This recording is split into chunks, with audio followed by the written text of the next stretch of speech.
Hai, Assalamualaikum warahmatullahi wabarakatuh.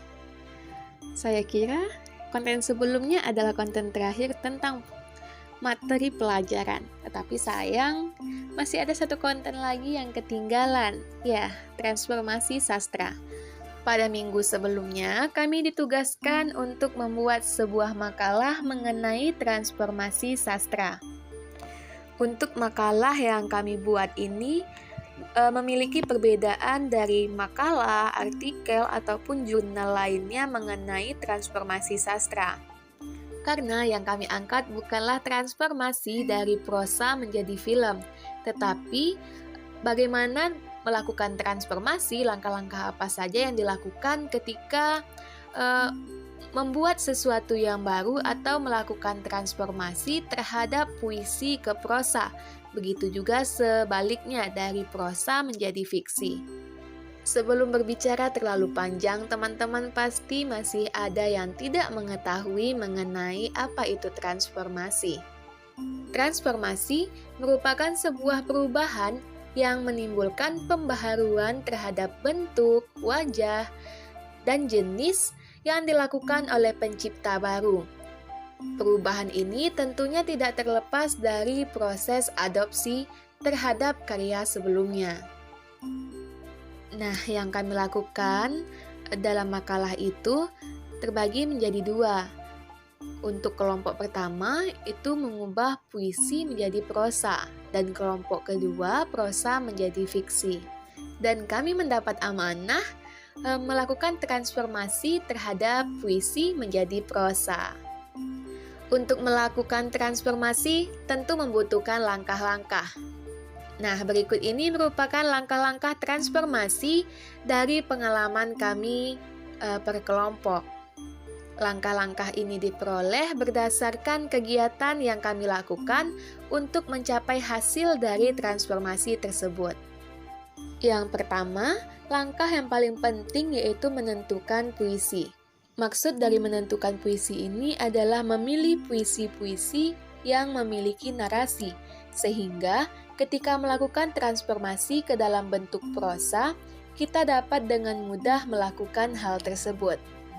Selain itu, sebaiknya teman-teman juga mencari puisi yang memiliki dialog di dalamnya. Tujuannya sama, yaitu mempermudah melakukan transformasi. Namun, jika teman-teman memiliki jiwa adrenalin yang luar biasa, teman-teman dapat memilih puisi apa saja untuk dilakukan transformasi ke dalam bentuk prosa ini. Yang kedua, teman-teman perlu menentukan jenis prosa sebagai hasil transformasi. Adapun jenis prosanya yang saya maksud seperti cerpen, novel, ataupun roman. Setelah tahap pertama dan tahap kedua dilakukan, kita masuk kepada tahap ketiga. Tahap ini merupakan tahapan memahami seluruh isi puisi. Memahami seluruh isi puisi menjadi cikal bakal kita untuk mengubah puisi tersebut menjadi prosa.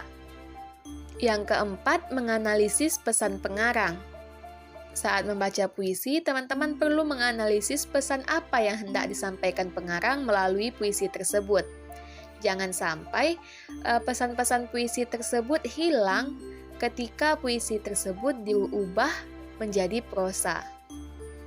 Tahapan kelima, memparafrase puisi tersebut.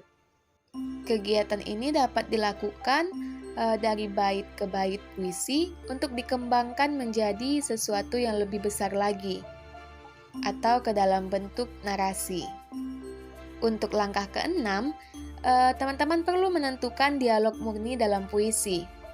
Karena ketika melakukan transformasi dari puisi menjadi prosa, itu teman-teman harus menjaga kemurnian dari dialog-dialog yang ada di dalam puisi tersebut, agar prosa yang teman ciptakan dari puisi ini dapat korelasi atau memiliki keterkaitan makna dengan puisi sebelum dilakukan transformasi menjadi prosa.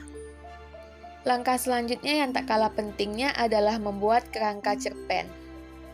Dan yang terakhir, menyusun cerpen tersebut berdasarkan kerangka dan pengembangan-pengembangan yang telah dilakukan, sehingga terciptalah suatu cerita yang utuh. Yang teman-teman lihat di layar kaca teman-teman saat ini merupakan bahan dari transformasi yang kami lakukan terhadap puisi menjadi prosa.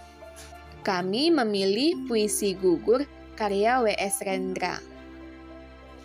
Dan ini merupakan hasil dari transformasi puisi W.S. Rendra yang berjudul Gugur ke dalam bentuk prosa, terkhususnya dalam bentuk cerita pendek. Itulah pembahasan kita mengenai transformasi sastra, terkhususnya transformasi dari puisi menjadi prosa, dan sebaliknya dari prosa menjadi fiksi. Untuk versi lengkapnya, teman-teman bisa mengirimkan email kepada saya. Untuk alamat emailnya akan saya cantumkan di kolom bio.